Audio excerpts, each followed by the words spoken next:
પ્રિય વૈષ્ણવો, આ કારતક સુદ આઠમ એટલે પ્રથમવાર ગાયો ચરાવવા યશોદાજીએ પોતાના પુત્રને મુકુટ કાચનીના સુંદર શણગાર સજાવી ગોકર્ણ ધરાવી શ્રીહસ્તમાં સોરંગી લાકડીને કામડી આપી દહીં ભાતની સામગ્રી આરોગાવી. ગોપ સખાઓ સાથે વનમાં મોકલ્યા હતા.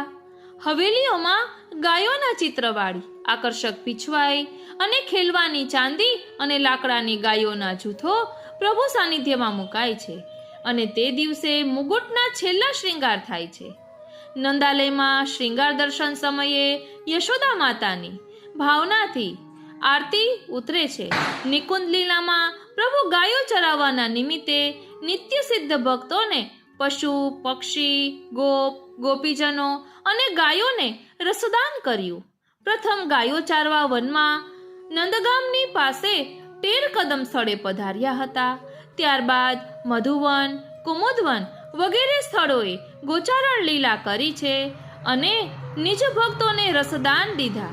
ગાયો એ વ્રજભક્તોનું સ્વરૂપ છે, કારણ કે વ્રજજનોના જેવો મુગ્ધ ભાવ છે અને ઊંચા કાન કરી એક ધ્યાને વેણુનાદ સાંભળે છે. પ્રભુને ગાયો બહુ જ પ્રિય છે. ગાયો નિસાધન ભક્ત હોવાથી પ્રભુ ગાયોનું રક્ષણ કરે છે. એ જ પ્રમાણે જીવ જ્યારે નિસાધન બની પ્રભુના સેવા સ્મરણ કરે તો દયાળુ પ્રભુ કૃપા કરીને અનુગ્રહ કરે છે. ગૌશાળાની ભૂમિમાં પુષ્ટિ છે, તેના છાણ અને ગૌમૂત્રમાં લક્ષ્મી જેવી પવિત્રતા છે. ગાયોનો સ્પર્શ આયુષ્યની વૃદ્ધિ કરતા છે. ગાયનું છાણ અને ગૌમૂત્રમાં સ્વયં શક્તિ હોવાથી સંસારની અપવિત્રતા દૂર થઈ જાય છે.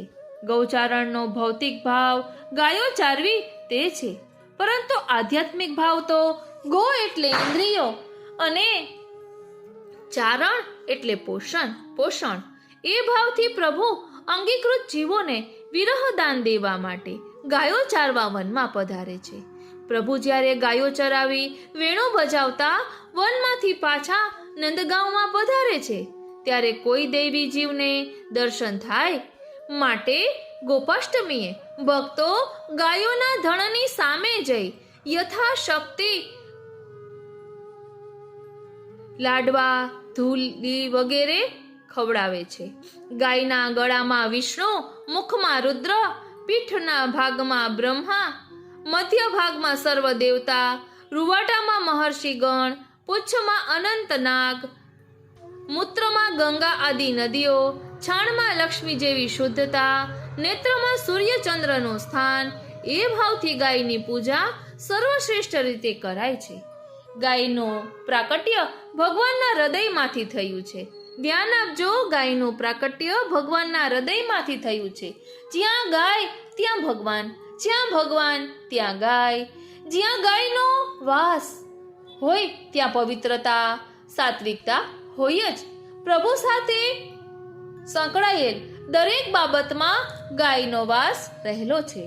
શ્રી ગિરિરાજજીની પરિક્રમા ગાયને સમર્પિત કરવાની પ્રથા છે. આપણે જ્યારે પણ શ્રી ગિરિરાજજીની પરિક્રમા કરીએ ત્યાર પછી એ પરિક્રમાને સંકલ્પ કરીને ગાયને સમર્પવાની આપણી પુષ્ટિ માર્ગની પરંપરા પ્રચલિત છે. બોલવામાં આવે છે કે પરિક્રમા દીધી. પરિક્રમા કોને દીધી? તો કહે પરિક્રમા ગાયને દીધી. જ્યાં સુધી સુખરૂપે ગૌ માતા નથી આરોગી અને બિરાજી ત્યાં સુધી શ્રીનાથજી રાજભોગ આરોગતા નથી. ગોપી વલ્લભ ભોગ સરી જાય ત્યારે ગૌશાળાના મુખિયા આવીને દર્શન કરીને શ્રીજીને વિનંતી કરે છે કે ગૌ માતા સુખરૂપ બિરાજે છે ત્યારે શ્રીનાથજીને રાજભોગ આવે છે. ગાય વગર શ્રીનાથજી એક પણ કાર્ય કરતા નથી, એક ક્ષણ પણ રહી શકતા નથી. કામધેનુ ગાયની સેવાથી જીવ નિષ્કામ થઈ જાય છે. સુરભી ગાયની સેવાથી દેવતાઓની ઈચ્છા પૂરી થાય છે. નંદિની ગાયની સેવાથી બધી લૌકિક ઈચ્છા પૂરી થાય છે. ગૌ સેવા એ આપણા વૈષ્ણવો માટે પ્રભુ સેવાનો મુખ્ય આધાર છે. શ્રી ગિરિરાજ ગોવર્ધનના 5 સ્વરૂપમાં એક સ્વરૂપ ગાયનું સ્વરૂપ છે. શ્રીમદ ભાગવતજીના દશમ સ્કંધમાં બ્રહ્માજીએ ભગવાનની પરીક્ષા કરવા માટે ગાયો અને ગ્વાલોનું હરણ કર્યું. ત્યારે સ્વયં ભગવાને ગાયોનું અને ગ્વાલોનું સ્વરૂપ ધારણ કર્યું. ભગવત સ્વરૂપે ભગવાને જે ગાયનું રૂપ ધર્યું તે વખતે ધરતીમાં ઉગેલું ઘાસ ચર્યું. ભગવાનના અધરમાંથી એ રસ દ્રવિત થશે તે ઘાસમાં અને ધરતીમાં મળ્યો તે અધરરસનું પાન કરવા માટે શ્રી ગિરિરાજજીએ ગાયનું સ્વરૂપ ધારણ કર્યું. શ્રીનાથજી ગાયનું સ્વરૂપ પોષણ કરતા હોય છે. તેના 4 થનથી તે પોષણ કરે છે. તેવી જ રીતે શ્રી ગિરિરાજજી ગૌ સ્વરૂપે 4 થન એ નામ, રૂપ, લીલા અને ધામ છે. અહીં નામ કયું તો કહે છે નામ અષ્ટાક્ષર અને પંચાક્ષર એ 2 પ્રકારના નામ છે. રૂપ કયું તો કહે છે સહસ્ર ભુજા ધરીને પોતાનું સ્વરૂપ 7 કોષનું બતાવ્યું. તે લીલા એ છે કે શ્રી ગિરિરાજજી જેના પર કૃપા કરે છે તેનો હાથ પકડીને લીલાનો અનુભવ કરાવે છે. ગિરિરાજજીએ જેમ પુલિંદીને પર કૃપા કરી. ધામરૂપ આ પોતે જ છે. શ્રી ગિરિરાજજીની અંદર કુંજો, નિકુંજો તથા સર્વ લીલાઓ સમાયેલી છે. ગોવર્ધનગીરી સઘન કંદરા રૈન નિવાસકીઓ પિય પ્યારી. જેમ ગાયની પૂંછ હોય છે તેમ શ્રી ગિરિરાજજીની પણ પૂંછડી છે. જેમ ગાયની પૂંછડી પકડીને સંસારને પાર ઉતરાય તેમ ગિરિરાજ બાવાની પૂંછડીના સ્પર્શથી સંસારને પાર ઉતરાય છે. ગાયની પૂજામાં બધા દેવતાઓની પૂજા હોય છે. તે રીતે શ્રી ગિરિરાજજીની પૂજામાં સર્વ લીલાની નું પૂજન થાય છે. શ્રી કૃષ્ણના મુખથી નીકળેલા વેણુના ગીતરૂપ સુધામૃતને ઊંચા કાન રૂપી પડ્યાથી પાન કરતી ગાયો ઊભી થઈ ગઈ. વાછરડા જેઓ પોતાની માતાનું સ્તનપાન કરતા હતા તેમના મુખ એમ જ ખુલ્લા રહી ગયા અને જેમાંથી દૂધ બહાર છલકાઈ રહ્યું. અને ગાયો તેમજ વાછરડાઓ એ ભગવાનના હૃદયમાં પધારવાથી એમની આંખોમાં અશ્રુબિંદુ આવી ગયા. ગાય વગેરે પશુઓની તૃણ ઘાસમાં અને વાછરડાઓની દૂધ પ્રતિ અનન્ય આસક્તિ હોય છે. પશુઓની વેણુના દ્વારા આ સ્વાભાવિક આસક્તિને હરાવી ભગવાન પોતાના સ્વરૂપમાં આસક્ત કરી દીધી. માટે ગૌ સેવા એ આપણા વૈષ્ણવો માટે પ્રભુ સેવાનો મુખ્ય આધાર છે. બોલો શ્રી વલ્લભાધીશ કી જય. ગોપાષ્ટમી એટલે શુદ્ધ વ્રત લીલાનો ઉત્સવ. આજે આપણે વ્રજની ભાવનાથી પ્રજાધિપતિની સેવા કરીએ છીએ. શ્રી મહાપ્રભુજીની આજ્ઞા છે હી હિકાર કરીને પ્રભુ દરેક વનમાં ગાયોને બોલાવે છે અને બ્રહ્મા ઇન્દ્ર જેવા દેવતાઓ સમક્ષ મૌન રહે છે. જ્યારે શ્રી ઠાકોરજી ગોકુલમાં પ્રગટ્યા ત્યારે ગોકુલવાસીઓ જે કર્મ કરતા હતા ગોચારણ, ગાય ચરાવવાનું, તે કર્મને શ્રી ઠાકોરજીએ સ્વીકાર્યું. આ ઘટનાથી આપણે પ્રભુના સ્વભાવને સમજી શકીએ છીએ. વાલા વૈષ્ણવો, જય શ્રી કૃષ્ણ. હું મનાતુરી આપ સર્વે વૈષ્ણવોનું ગોપાષ્ટમીના અલૌકિક સત્સંગમાં હાર્દિક સ્વાગત કરું છું. આજના સત્સંગમાં ઘણું નવું જાણવા મળશે અને ભાવમાં વૃદ્ધિ થશે. જેવી રીતે રઘુકુલમાં ભગવાન શ્રી રામ પ્રગટ્યા ત્યારે ધનુષ્ય બાણ ચલાવવાનું શીખી ગયા અને ઋષિઓ તથા પ્રજાનું રક્ષણ કેવી રીતે કરવું એમાં બાલ્યાવસ્થાથી જ રસ લીધો. એ રીતે જે સ્થળે ભગવાન પ્રગટે છે ને ત્યાંના સ્વરૂપ અને કર્મ પણ પોતે ધારણ કરે છે. આથી સમજવું જોઈએ કે જો આપણા ઘરમાં શ્રી ઠાકોરજી બિરાજે છે તો આપણા જે કર્મ છે તે શ્રી ઠાકોરજી પોતાના રૂપે પૂર્ણ કરે છે. બ્રાહ્મણના ઘરમાં ઠાકોરજી બ્રાહ્મણ કર્મ કરે, ક્ષત્રિયના ઘરમાં ક્ષત્રિયાચાર કરે, વૈશ્યના ધર્મમાં વૈશ્ય આચાર કરે અને શૂદ્રના ઘરમાં શૂદ્ર આચાર કરે. એવી પ્રભુની લીલા છે. ભગવાને આ વાત ભગવદ્ ગીતામાં પણ સમજાવી છે. હે પાર્થ, ત્રણેય લોકમાં મારું કોઈ કર્તવ્ય નથી. મને કંઈ મેળવવાનું બાકી નથી. છતાં હું સતત કર્મમાં લાગેલો છું. અર્જુન, તને કર્મ કરવું પડે છે કારણ કે તારે કંઈક મેળવવાનું છે. પરંતુ પ્રભુ માટે એવું કંઈ નથી જે મેળવવાનું બાકી હોય, કારણ કે પ્રભુ પાસે તો બધું જ છે.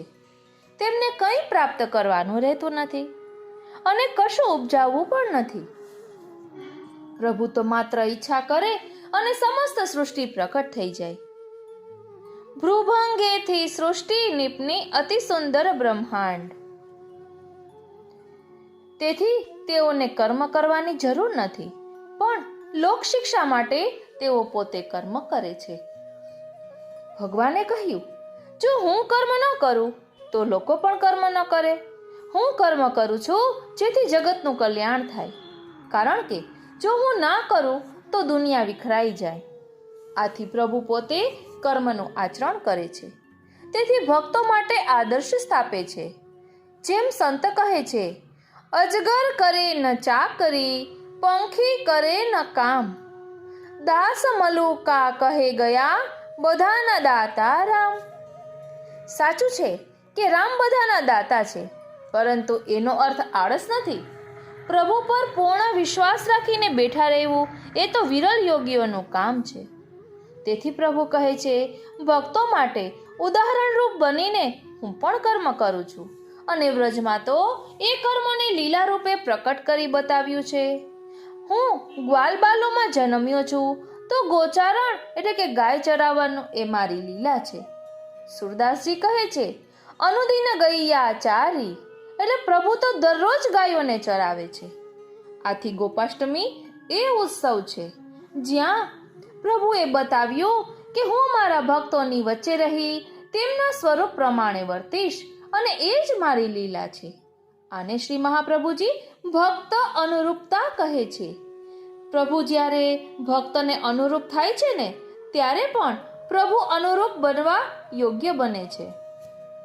જો ભગવાન ભક્તને અનુરૂપ ન થાય તો ભક્ત પાસે શક્તિ નથી કે તે પોતે ભગવાનની સમાનતા પામે. અતએવ પ્રભુ જ્યારે ભક્તોની વચ્ચે પ્રકટ થાય છે ત્યારે ભક્તો પણ પ્રભુના મધુર સ્વરૂપમાં લય પામે છે.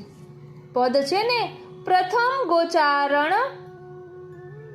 કો દિન આજ, પ્રાતઃ કાલ ઉઠ યશોદા મૈયા, कीनो है सब साज, विविध भांत बाजे बाजत है, रहियो घोष सब गाज, गावत गीत मनोहर बानी, तज गुरु जनकी लाज, लरिका सकल संग संकर्षण, वेणु बजाय रसाल, आगे धेनु चले गोविंद, प्रभु नाम भयो गोपाल.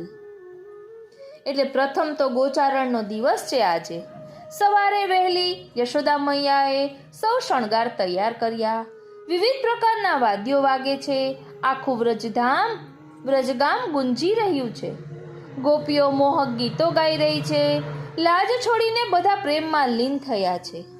લાલા એટલે કે કનૈયો બલરામજી સાથે વેણુ વગાડતો નીકળ્યો. આગળ ગાયો ચાલે છે અને ગોવિંદ ગોપાલ બનીને ગાયો ચરાવવા પધાર્યા છે.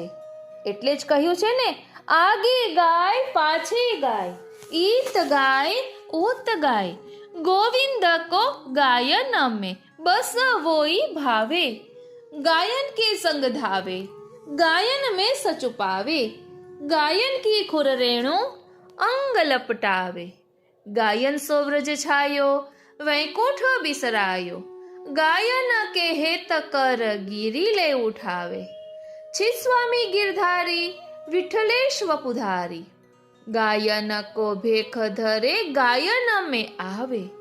ચાલો આમાં રહેલા વિશેષ ભાવાર્થને સમજીએ. બોલો શ્રી વલ્લભાધીશ કી જય. સાંજનો સમય છે. પ્રભુ વનમાંથી વ્રજમાં પધારી રહ્યા છે. તે સમયે દૂરથી આપના દર્શન કેવા થાય છે તેનું વર્ણન કરે છે કે પ્રભુ ગાયોની મધ્યમાં રહીને પધારે છે. એટલે કે આપની આગળ પણ ગાયો છે, પાછળ પણ ગાયો છે. નજીકમાં પણ ગાયો છે અને દૂર સુધી પણ ગાયો જ છે. એમ જ લાગે છે કે જાણે જેમણે ગોવિંદ નામ ધર્યું છે ને તે સાર્થક કરવા માટે આપને ગાયોની મધ્યમાં બિરાજવાનું ખૂબ જ ગમે છે. ગાયો દોડે છે તો સાથે આપ પણ દોડે છે. આપ ગાયોની પ્રત્યેક ક્રિયામાં આનંદ અનુભવે છે. તે એટલે સુધી કે ગાયોના દોડવાથી ખરીથી ઉડતી રજને પણ પોતાના અંગે લપટાવવામાં આનંદ માને છે. આવી આપની ગાયો પ્રતિની વાત્સલ્યતા છે, ગાયો પ્રતિની ભક્તિ છે. આખું વ્રજમંડળ ગાયોથી છવાઈ ગયું છે. એટલી ગાયોની વૃદ્ધિ આપના સ્નેહને કારણે થઈ ગઈ છે અને આપનો ગાયોમાં એટલો બધો નિરોધ સિદ્ધ થઈ ગયો છે કે આપ પોતાના નિત્યધામ વૈકુંઠને પણ વિસરી ગયા હોય તેવું જણાય છે. ગાયો પ્રતિનું કલ્યાણ કરવાની ભાવના એટલી વધી ગઈ છે, એટલી બધી છે કે જ્યારે ઇન્દ્રે રોષ કરીને ભારે વર્ષા કરી ત્યારે આ ગાયોના રક્ષણ માટે તથા તેમના ઘાસચારા અને વિહારના ધામરૂપ ગોવર્ધનગીરીને ઉઠાવી લીધો. એટલે કે અશક્ય તેવા સર્વ કાર્યો નિજજનો માટે કરવા શક્ય કર્યા. જે સ્નેહવશ આ ભૂતળ ઉપર પધાર્યા તેને ખાતર મહાત્મ્ય પ્રકટ કરતા પણ ન અચકાયા. પરંતુ શ્રી સ્વામીજીનો ભાવ તો એવો શ્રી ગુસાઈજી પ્રતિનો છે કે આ જે ગિરધારી છે તે જ ફરી વિઠ્ઠલેશ નામનો દેહ ધરીને પધાર્યા છે. જેમણે ગ્વાલનો વેશ ધારણ કર્યો હતો તે પરબ્રહ્મ પરમાત્મા પુરુષોત્તમ જ આ ગાયોની વચ્ચે પધાર્યા છે. તે જ વિઠ્ઠલેશ પ્રભુચરણ છે. એટલે અહીં કહે છે યેહી તેહી તેઈ કછુના સંદેહ. એટલે શ્રી સ્વામીજી કહે છે કે જે શ્યામ સુંદર છે એ જ ફરી શ્રી ગુસાઈજી સ્વરૂપે પ્રકટ થયા છે. જેવી રીતે શ્યામ સુંદરે સારસ્વત કલ્પમાં ગાયોની રક્ષા કરી તેવી રીતે આ શ્વેતવારા કલ્પમાં શ્રી ગુસાઈજીએ પણ ગાયોની રક્ષા કરી છે. એટલે જ વલ્લભકુલના બાળકોના નામની આગળ ગોસ્વામી લખાય છે. એ પદવી શ્રી ગુસાઈજીને જ પ્રાપ્ત થઈ હતી. બોલો શ્રી વલ્લભાધીશ કી જય. હવે વિશેષ ભાવને સમજીએ. પુષ્ટિ પ્રભુ ભૂતલ પર અવતારી રૂપે જે પધાર્યા છે તે અસુરોના સંહાર માટે નહીં, પણ જે ભક્તો છે, જે નિર્ગુણ નિસાધન ભક્ત છે તેમના હિતાર્થે પધાર્યા છે. જેથી આપ હંમેશા તેવા ભક્તો એટલે કે ગાયોથી વીંટળાયેલા છે. એટલે ગાયો શબ્દ દ્વારા ભક્તોને સંકેત કર્યો છે. ભક્તોનો સાથ તે એક ક્ષણ પણ છોડતા નથી. ભક્ત છોડે તો ભક્ત દોડે તો તેની સાથે દોડે છે. ભક્તને પ્રભુની આરતી થાય છે. પ્રભુ પ્રકટ ન જણાય ત્યારે તેનું ચિત્ત પ્રભુ તરફ ખૂબ જ ઝડપથી દોડે છે. તો પ્રભુ પણ તેવા ભક્ત માટે દોડે છે. પ્રભુ જે સ્વાનંદ તુંદિલ છે તેવા પ્રભુ ભક્તના સુખે ખુશી વ્યક્ત કરે છે અને ભક્તના દુઃખે દુઃખી થાય છે. ડોશીમાના 2 છોકરા ભગવત ચરણારવિંદમાં પહોંચી ગયા. તેનો શોક પાડીને તે સ્વરૂપ આજ પર્યંત માથે ટોપી નથી ધરતા અને આપનો ભક્ત પ્રેમ એટલો ચરમસીમાએ પહોંચે છે કે ભક્ત ભોગતા બને છે અને પોતે ભોગ્ય બને છે. કહેવાય છે ને ગાયન કી ખુર રેણુ અંગ લપટાવે. એટલે તેવા ભક્ત માટે તો આપ પોતાનું નિત્યધામ પણ ભૂલી જાય છે. ભગવાન દ્વારકામાં હોવા છતાં વ્રજ ભક્તોને યાદ કરતા હતા. ત્યારે પ્રભુની પટરાણીઓ સાથેનો સંવાદ તેમાં પણ આ વર્ણન આવે છે કે પ્રભુ પોતાના ભક્તોને ભૂલતા નથી. એટલે જ કહેવાય છે ને વ્રજવાલું રે વૈકુંઠ નહીં આવું. ત્યાં વ્રજ ભક્તો ક્યાંથી લાવું? આવા ભક્તો માટે પ્રભુ કોઈ પણ કાર્ય કરવા તત્પર થઈ જાય છે. ભક્તોને પોતાનાથી ભિન્ન નથી ગણતા, નથી જાણતા. પ્રભુ તેવા ભક્તના હિતકારી છે. એટલે જ કહેવાય છે ને પ્રભુ મમ હિતકારી એ ભરોસો જાયના. અશક્ય એવા સુશક્ય એવા સર્વથા શરણમ હરિ. પ્રભુ સર્વ કરવા સમર્થ છે. હરિસ્તુ સર્વતો રક્ષામ કરિષ્યતિ ન સંશય. શ્રી વિઠ્ઠલેશ પણ પોતાના શિષ્યોનું હિત કરવાવાળા છે. પોતાના ભક્તોને પોતાની અંગસૃષ્ટિ જાણે છે, જેથી તેમના દુઃખે દુઃખી અને તેમના સુખે સુખી છે. ચાચાજીને ઠોકર વાગી તો આપશ્રીની આંખો દુખવા લાગી. પોતાના ભક્તો શિષ્યો માટે આપ ચિંતામણી અને કલ્પદ્રુમ સમાન છે. આપ અહીં વિપ્રવેશધારી છે, પણ આપ હરિજ છે. એટલે શ્યામ સુંદર ફરી શ્રી વલ્લભ સ્વરૂપે, શ્રી વિઠ્ઠલ સ્વરૂપે પ્રગટ થયા.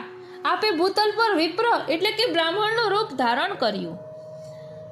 આપણને એમ લાગે કે પ્રાકૃત મનુષ્ય જેવા લાગે છે, પરંતુ પોતાના ભક્તોને દૈવી જીવોનો ઉદ્ધાર કરવા માટે આપ પધાર્યા છે. અને કહેવાય છે ને, આપ સેવા કરી શીખવે શ્રી હરિ. એટલે શ્રી મહાપ્રભુજી શ્રી ગુસાઈજીએ પોતે સેવાનો પ્રકાર દર્શાવ્યો છે. પોતે સેવા કરી અને આપણને શીખવી છે. વસ્તુતઃ કૃષ્ણ એવ.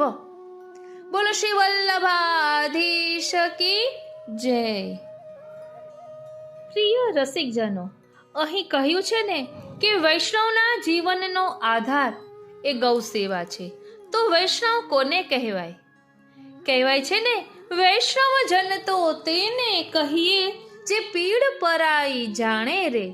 પર દુખે ઉપકાર કરે તોય મન અભિમાન ન આણે રે. જે સેવા લે એ વૈષ્ણવ નથી, પણ જે સેવા કરે એ વૈષ્ણવ છે. જે સેવા પૂછે એ વૈષ્ણવ નથી, જે સેવા શોધી લે ને એ વૈષ્ણવ છે. જે વૈભવ, વિલાસ, વાસના અને વિકારોથી વેગળો રહે ને તે વૈષ્ણવ છે. જેણે સેવા, સત્કર્મ અને સ્મરણથી જીવનને ભરી દીધું છે ને તે વૈષ્ણવ છે. જેના જીવનમાં સત્ય, પ્રેમ, અહિંસા અને કરુણા વણાયેલા છે તે વૈષ્ણવ છે. જેને પરમાત્માને મળવાની તીવ્ર ઈચ્છા છે, તીવ્ર આતુરતા છે તે વૈષ્ણવ છે. જેનું સ્થાન પરમાત્માના હૃદયમાં છે, એમના ચરણારવિંદમાં છે તે વૈષ્ણવ છે. જેને સત્તા, સંપત્તિ અને મોભાનું અભિમાન નથી તે વૈષ્ણવ છે. જે વેદીઓ નથી પણ વ્યવહારુ છે એ વૈષ્ણવ છે. સૌને સાથે રાખીને, સમયને ઓળખીને, સમજણ અને સભાધાનથી જીવે ને તે વૈષ્ણવ છે. જેમની દ્રષ્ટિ ગુણમય છે, જે ખામી શોધતો નથી પણ ખૂબીઓ શોધે છે તે વૈષ્ણવ છે. જેની પાસે વિશાળ દ્રષ્ટિ અને વિશાળ હૃદય છે એ વૈષ્ણવ છે. જે ખાબોચિયામાં જીવતો નથી પણ દરિયામાં જીવે છે તે વૈષ્ણવ છે. નિયમ, નીતિમત્તા, નિષ્ઠા અને નિયમિતતા માટે જે સદા જાગૃત રહે છે ને તે વૈષ્ણવ છે. પરોપકાર એ પણ વૈષ્ણવનું લક્ષણ છે. દુઃખીને દિલાસો આપે, અજ્ઞાનીને જ્ઞાન આપે, ભૂખ્યાને અન્ન આપે અને રોગીને દવા આપે તે વૈષ્ણવ છે. મળેલ પ્રેમ, પુણ્ય, પૈસો અને પરમાત્માને ગુપ્ત રાખી પચાવી શકે એ વૈષ્ણવ છે. બોલો શ્રી વલ્લભાધીશ કી જય.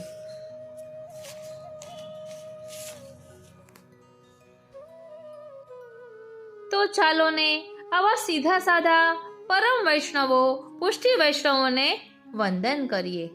સીધા સાદા સરળ સહજ છે પુષ્ટિ વૈષ્ણવ સહુ જગમાં.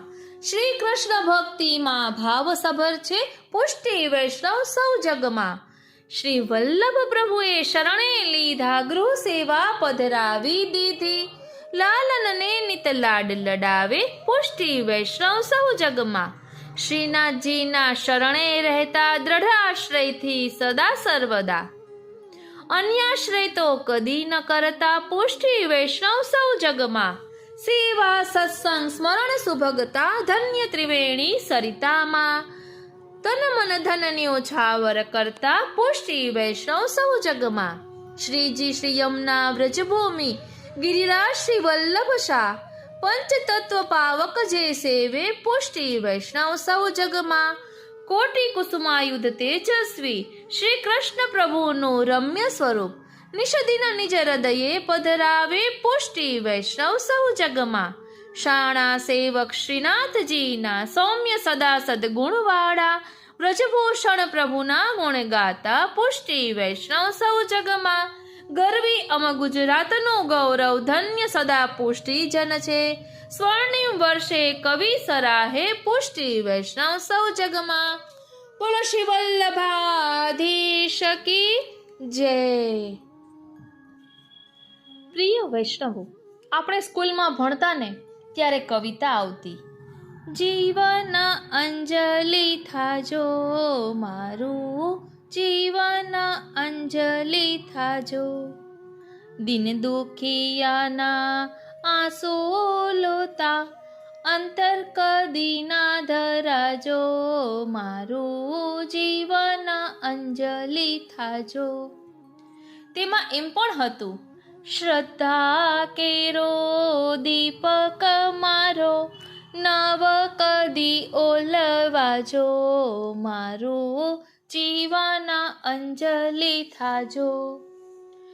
તો એ જ શ્રદ્ધા અને આસ્થાની શક્તિનો પરિચય કરાવતો એક સત્ય પ્રસંગ જોઈએ કે જેના કારણે આપણને પણ ખ્યાલ આવશે કે શ્રદ્ધામાં પુરાવાની જરૂર નથી, ગીતાજીમાં પણ કૃષ્ણની સહી નથી. આ પ્રસંગ તો મને જીવનભર યાદ રહેશે.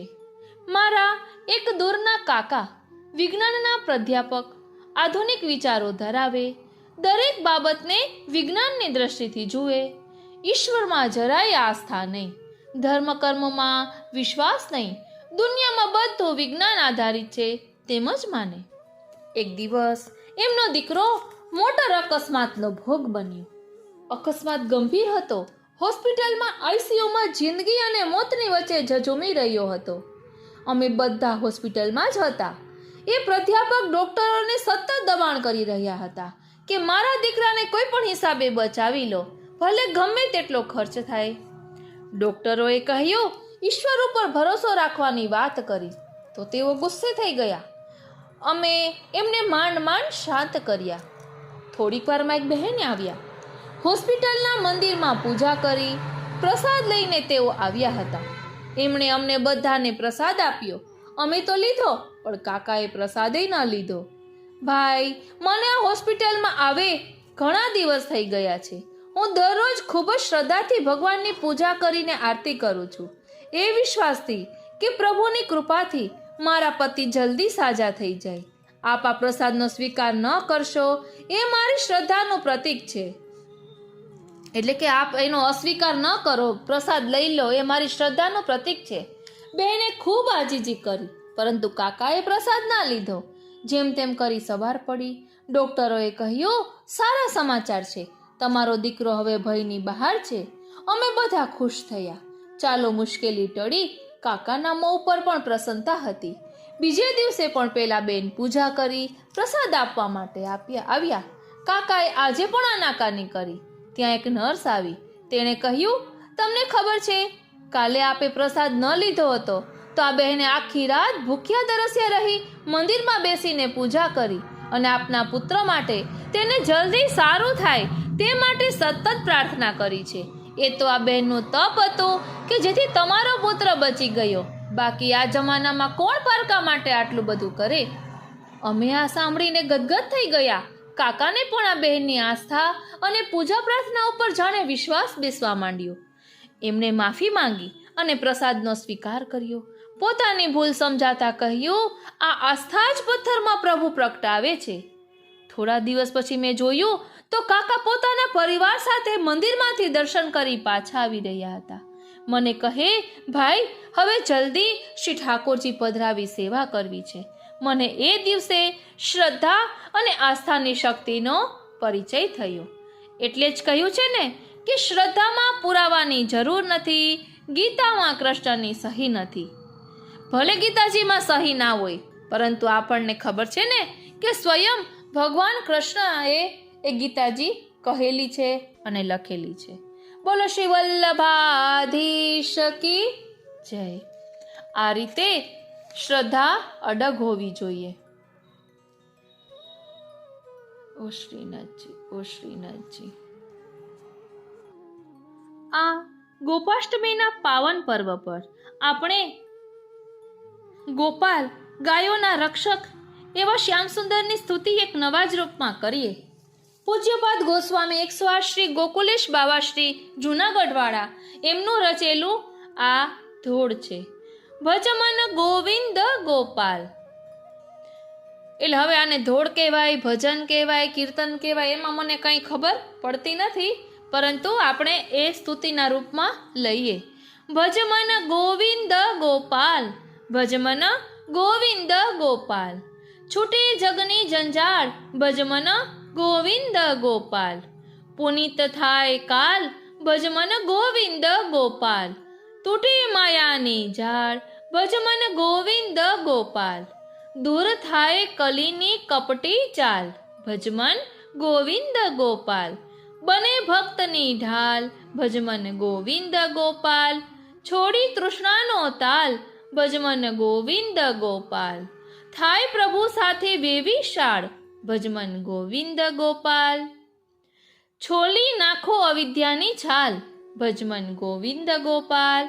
વશ થાય નંદલાલ, ભજમન ગોવિંદ ગોપાલ. એ છે ભક્ત પ્રતિપાલ, ભજમન ગોવિંદ ગોપાલ. સર્વેશ્વર છતાં પ્રભુ છે બાલ, ભજમન ગોવિંદ ગોપાલ. વરસાવે કૃષ્ણ વહાલ, ભજમન ગોવિંદ ગોપાલ. આ રીતે ગાયોના ગોપાલ, ગાયોના રક્ષણહાર એવા શ્રીનાથજીના યુગલ ચરણારવિંદમાં કોટી કોટી દંડવત પ્રણામ કરતા આજના આ સત્સંગને અહીં વિરામ આપીએ અને એ જ વિનંતી ધરીએ કે જેવી રીતે ગાયો આપને ખૂબ જ વહાલી છે, એવી રીતે અમે પણ આપને વહાલા થઈ શકીએ એવી કૃપા કરો.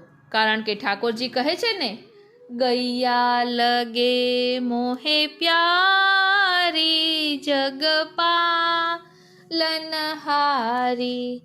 અને ગાય એ સ્નેહનું સ્વરૂપ છે, તો આપણે પણ એવા સ્નેહી બનીએ કે પ્રભુને પણ આપના પર કૃપા વરસાવવાનું મન થાય. જય શ્રી કૃષ્ણ.